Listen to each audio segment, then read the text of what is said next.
the small one. That's okay. Thank you. So if your video recording isn't good, I'll send you mine. Oh, thank you. Before we start, we'd like to apologize since there might be some language barrier. Okay. English isn't our first language. Okay, no problem. Thank you. It isn't mine either, so there you go. Okay. So, hello, we're gonna start now. Okay. Okay. So, good afternoon, sir. Thank you so much for having us today. So let us introduce our group. So we are third year students from Islamic Science University of Malaysia.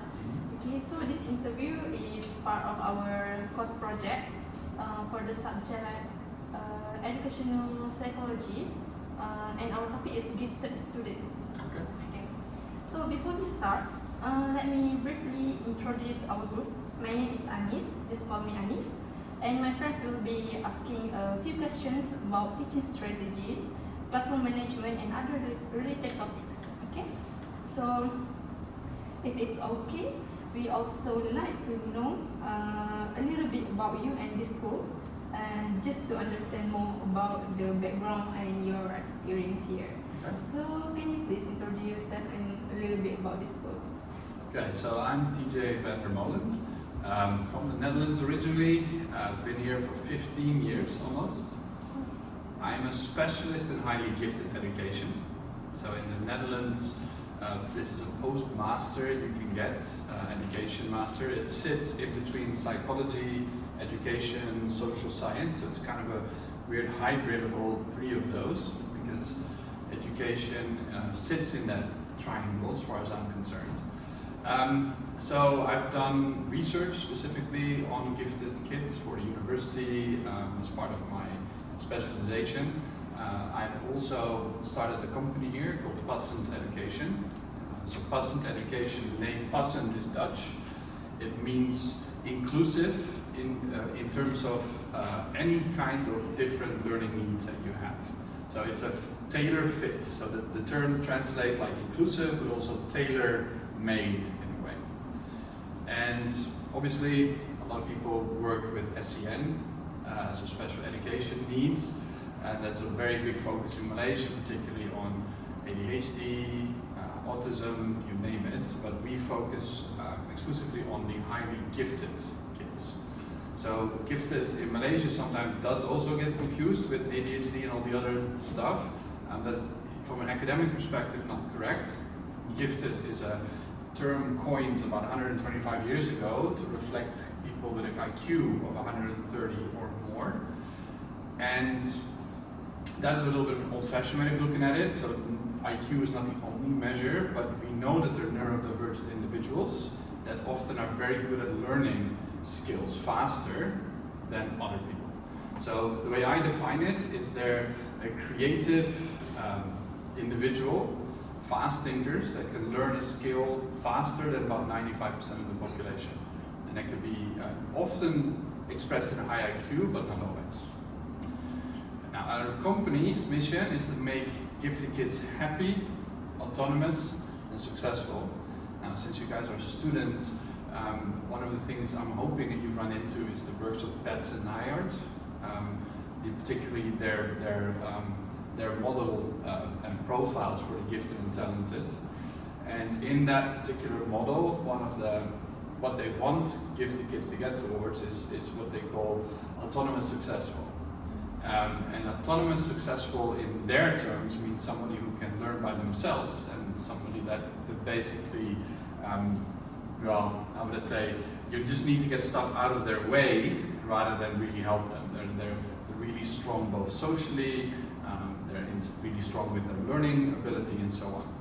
Now, the reason I put happiness first is because one of the things I find in education in general is that I'm sure you've heard Maslow's pyramid or hierarchy of needs, and everybody's always talking about the top bits of the pyramid, and everybody's talking about the bottom two, but the one in the middle, which is love and belonging, never really gets talked about in the same kind of way.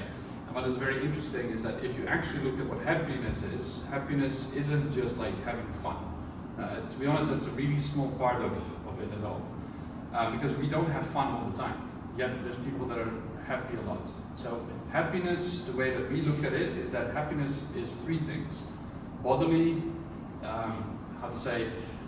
health, right? So, and then we have mental health, which of course is we also often mention as well-being. So subjective, objective well-being. But then the third one that is actually very interesting is, and this is by the works of Diener, Hallowell, they basically say that responsibility is a big part of that. So if you have responsibility for something, that means you're worth something in the eyes of somebody else. And then if you feel like you're in control of that responsibility, people tend to be very happy. So we start there with gifted kids, and then we work on them, on their own ability not to give up. So this is the next round. So when you get them happy, they're willing to work on themselves, right? So that's when you work on the esteem, and that is part about like, okay, am I again practicing what I want to do? Am I building skills? And this is like that part where basically people think school is operating, but most schools actually are not, because that happiness isn't there, and in some cases even the safety needs aren't really there. So I mean, some schools aren't very good at the food bit at the bottom either.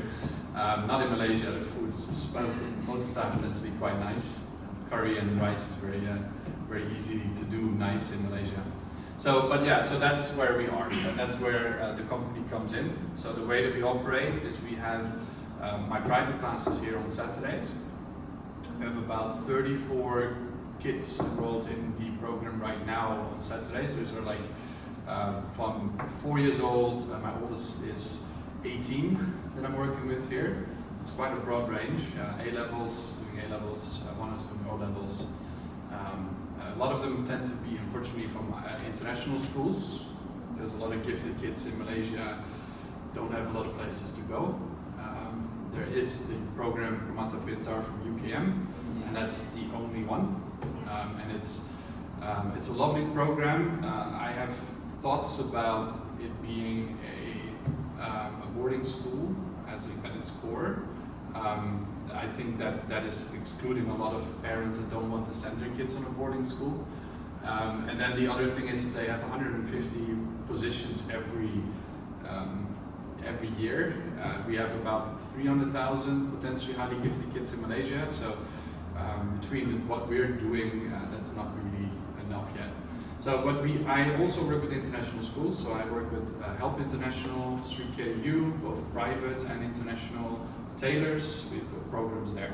So in those schools, we run them as pull-out peer programs, and we help them set up the gifted and talented programs. So my teachers are the ones that are actually running these programs, and then I'm the one who's helping with the integration in that. So I do a lot of training for the staff. I do a lot of help with policy formation for the schools, so the kids have rules and regulations to rely on.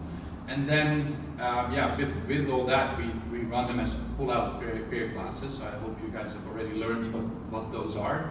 But if it's not the case, then in the Netherlands, majority of our programs are pull-out programs. So the kids get pulled out for about half a day a week. This is a right in the Netherlands. So parents, if they're they have identified kids as gifted, or the school has identified kids as gifted, then they are entitled to budgets as well as actual facilities and the ability to be pulled out, whether you're in primary or secondary. And that has helped a lot of gifted individuals in the Netherlands, particularly. And I'm hoping that we can get the same here in Malaysia at some point. But that's still a ways away. Yeah. Okay, is that good enough an answer? Yes. Yeah? Okay. All right. We move to The other questions, go ahead. Okay, sir. Firstly, my name is Elmi.